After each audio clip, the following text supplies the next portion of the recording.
अस्सलाम वालेकुम dear students, मेरा नाम अम्मार मुजाहिद है और उम्मीद आप सब खैरियत से होंगे। चैप्टर नंबर 2 हम डिस्कस कर रहे थे इंटरमीडिएट पार्ट 2 मैथमेटिक्स में, जिसमें हम डेरिवेटिव के बारे में सीख रहे हैं। आपकी बुक का नाम है calculus and analytic geometry. Calculus की दो पार्ट्स होते हैं बेसिकली, एक होती है differential calculus and the second one is the integral calculus. तो डिफरेंशियल में हम डेरिवेटिव्स के बारे में सीखते हैं और इंटीग्रल में हम फिर इंटीग्रेशन के बारे में, जिसमें जो कि हम नेक्स्ट चैप्टर में बात करेंगे। तो खैर, एक्सरसाइज 2.6 के क्वेश्चन नंबर 1 के पहले हमने 8 पार्ट्स कर लिए थे। आज हम 9 to 12 सोल्व करेंगे। तो हमारा जो टॉपिक चल रहा है that is differentiation of exponential and logarithmic functions, right. तो क्वेश्चन नंबर 2 अच्छा, ये मैंने 1 लिखा हुआ है मिस्टेकनली, इसको हम जल्दी से 2 कर लेते हैं। ऑलराइट, क्वेश्चन नंबर 2 के पार्ट 9 को देखिए ज़रा, जिसमें फंक्शन क्या गिवन है, y इक्वल्स एक्सपोनेंशियल फंक्शन है यानी e की पावर -x, और उसके साथ में एक अलजेब्रिक फंक्शन कह सकते हैं, इसे क्यूबिक पॉलिनोमियल कहा जा सकता है, ठीक है, जिसकी हाईएस्ट पावर 3 है ना।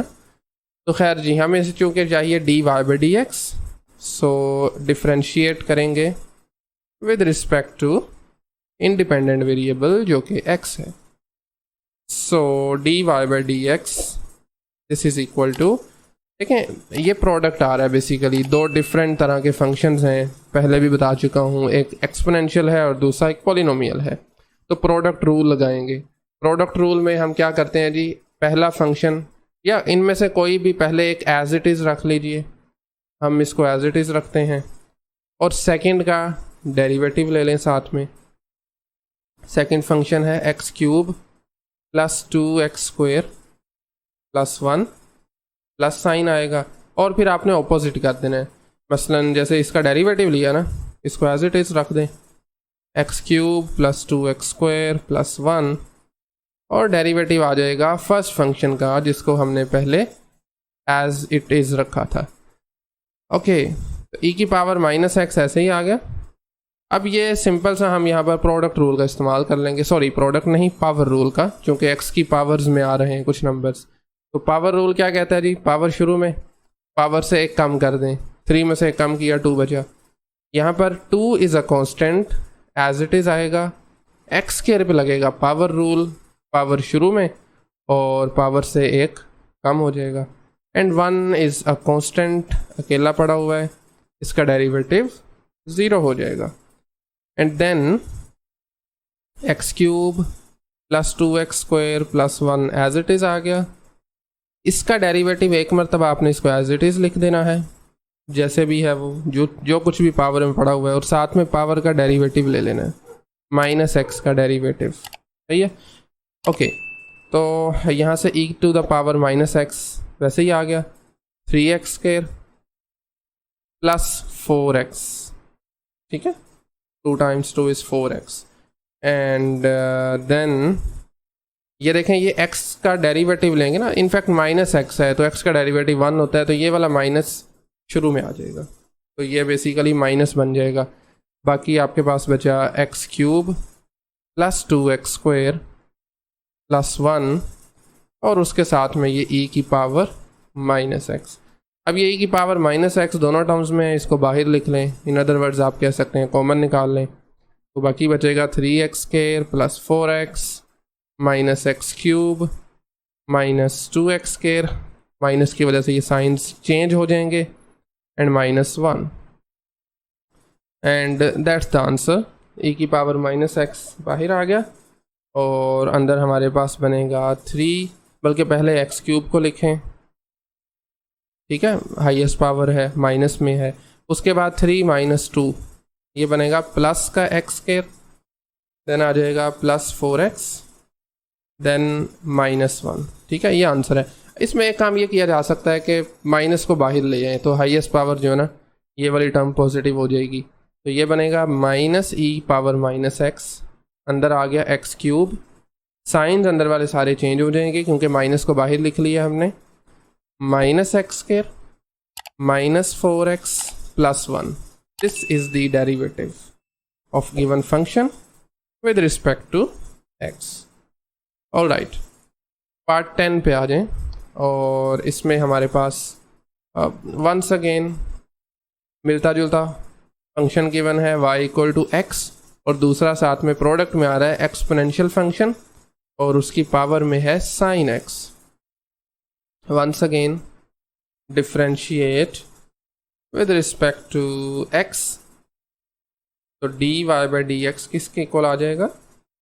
फर्स्ट फंक्शन देखें as it is, product rule once again मैं लगा रहा हूँ. सेकेंड का डेरिवेटिव यानी e to the power sine x का derivative, then e power sine x as it is और डेरिवेटिव आ जाएगा फर्स्ट फंक्शन का दैट इज x ओनली. अब यहाँ से x एज इट इज आ गया, e की पावर साइन x में क्या डेरिवेटिव होगा. एक मरतबा तो इसको लिख दें एज इट इज और उसके बाद फिर डेरिवेटिव लें साइन x का. सही है. एंड देन साइन x मतलब पावर का, पावर में है ना साइन x, एक्सपोनेंट में है. e की पावर साइन x और x का डेरिवेटिव हम जानते हैं this is 1. Now x e to the power sine x, इस साइन का derivative we know it is cos, trigonometric function के डेरिवेटिव सीख चुके हैं. And then again e to the power sine x. अब यहाँ से दोनों टर्म में चूंकि ये कॉमन आ रहा है e पावर साइन x, तो ये कॉमन ले सकते हैं, बाहर लिख लें e पावर साइन x. बाकी बचा यहाँ पर x कोस x प्लस 1. नहीं जी, this is the derivative. Part number 10 का डेरिवेटिव है. एंड इसी के साथ नेक्स्ट पार्ट पे आ जाएं which is quite simple. y equals 5 times e to the power 3x minus 4. ये लिखना ज़रूरी है जी. Differentiate with respect to x, so dy by D x किसके इक्वल आ जाएगा. देखें 5 एक कांस्टेंट है बट वेरिएबल के साथ में पड़ा हुआ है तो इसको ज़ीरो नहीं करना आपने, तो बाहर निकाल लें. डेरिवेटिव अप्लाई हो जाएगा बाकी के फंक्शन पे और e की पावर में एक मरतबा ये आएगा एज इट इज़ और उसके साथ डेरिवेटिव लेंगे किसका, पावर का, यानी 3x माइनस 4 का. Again 5 times e to the power 3x minus 4. 3 एक कांस्टेंट है बट वेरिएबल के साथ पड़ा हुआ है, एज इट इज़ आएगा. x का डेरिवेटिव होगा 1 एंड 4 इज़ अ कांस्टेंट, 0 हो जाएगा. राइट तो अब देखें 3 माइनस 0 3 है, 3 को 5 से मल्टीप्लाई करें it is 15 times e to the power 3x minus 4. लें जी, ये डेरिवेटिव बना इसका. ठीक है. ओके, नेक्स्ट आज के इस लेक्चर का लास्ट क्वेश्चन है और एक इंटरेस्टिंग क्वेश्चन है. इसमें देखें एग्जांपल्स में अगर आपको याद हो तो हमने कुछ इस तरह से इससे मिलता जुलता एक क्वेश्चन किया था. वेरिएबल की पावर में एक वेरिएबल आ गया जी. ठीक है. तो इसको करने का तरीका ये है कि आप सबसे पहले वेरिएबल को किसी तरीके से नीचे उतारें, क्योंकि हमारे पास ऐसा कुछ फॉर्मूला नहीं है कि वेरिएबल की पावर में वेरिएबल आए तो उस पर अप्लाई किया जा सके. हाँ, वेरिएबल की पावर में कोई कांस्टेंट आता है वो भी आप कर सकते हैं. अगर कांस्टेंट की पावर में वेरिएबल, जिसे एक्सपोनेंशियल कहते हैं, हमारे पास इसका भी फॉर्मूला मौजूद है. लेकिन इस केस में चूंकि वेरिएबल की पावर में वेरिएबल है तो इसका तरीकाकार ये होगा कि आप डेरिवेटिव अप्लाई करने से पहले नेचुरल लॉग ले लें, of course on both sides. इससे फ़ायदा क्या होगा कि आपकी पावर नीचे आ जाएगी. कैसे? Natural log of x plus 1 की पावर x. अब ये लॉग की प्रॉपर्टी होती है कि आपके पास जिस भी वैल्यू का लॉग हो उसकी पावर नीचे आ जाती है, यानी x पावर है, x शुरू में आ जाएगा और बाकी बचेगा natural log of x plus 1. लें जी, फंक्शन हमारा अब सिंपल हो चुका है. अब आप इसको डिफरेंशिएट कर सकते हैं.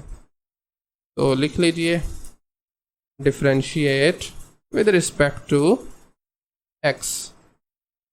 तो चलें एक बार लिख लेते हैं D over D X natural log of y. This is equals to D over D X यानी derivative X multiply natural log of X plus one. तो लेफ्ट साइड पे देखें नेचुरल लॉग का डेरिवेटिव क्या होता है, इनफैक्ट लॉग का derivative जो है वो 1 ओवर दैट वैल्यू यानी y होगी, और उसके साथ में y का डेरिवेटिव भी लेंगे क्योंकि दोनों वेरिएबल डिफरेंट हैं। इस चीज़ को हम चेन रूल भी कहते हैं। राइट साइड पे हम प्रोडक्ट रूल का इस्तेमाल करेंगे क्योंकि टर्म्स प्रोडक्ट की फॉर्म में आ गई हैं। सही है, तो first function as it is, second का डेरिवेटिव मैं डायरेक्टली लिख रहा हूँ without writing D over D X. क्या बनेगा, natural log of X plus one का डेरिवेटिव ये आ जाएगा 1 ओवर एक्स प्लस वन, और फिर derivative of X plus one भी साथ में। ठीक है, एंड देन एडिशन साइन आएगा, natural log of X plus one अब एज इट इज़ आ गया, फर्स्ट फंक्शन का डेरिवेटिव यानी एक्स का, जो कि इस केस में 1 होगा। ले जी सिंप्लीफाई करें, ये बनेगा X over X plus one, then derivative X का हो जाएगा 1 और 1 का हो जाएगा 0, और उसके बाद natural log of X plus one. अच्छा जी, अब ये जो लेफ्ट साइड पे y है इसको भी आप राइट पे ले आए। ठीक है, तो डेरिवेटिव क्या बनेगा फिर, this is equal to y multiply X over X plus one, ये 1 प्लस 0 ख़त्म हो जाएगा यहाँ से, plus natural log of X plus one. अच्छा जी, अब आप क्या करेंगे इसमें, इसमें ये किया जा सकता है, एक तो हम दो टर्म्स को कंबाइन कर देंगे और दूसरा y की वैल्यू लगा देंगे जो कि क्वेश्चन में आपको गिवन थी, which is x plus one की पावर x, यही था ना क्वेश्चन आपका, और साथ में अंदर एलसीएम लेके दो टर्म्स कंबाइन कर लें, x प्लस वन एलसीएम आ जाएगा, ये x एज इट इज़ आ गया, इसके नीचे चूँकि 1 है तो x प्लस वन को ऊपर मल्टीप्लाई करें, तो it is going to be x plus one साथ में natural log of x plus one. ठीक है, that's it, and this is the derivative of given function with respect to x। So इसी के साथ आज के लेक्चर हम यहीं पे एंड कर रहे हैं। इस क्वेश्चन के 2 पार्ट्स बाकी अभी पड़े हुए हैं, 13 और 14, वो थोड़े लेंथी हैं, नेक्स्ट लेक्चर में देख लेंगे। आज के लेक्चर में अगर कहीं से भी कोई क्वेश्चन क्यूरी हो तो आप कमेंट सेक्शन में पूछ सकते हैं, otherwise thank you very much.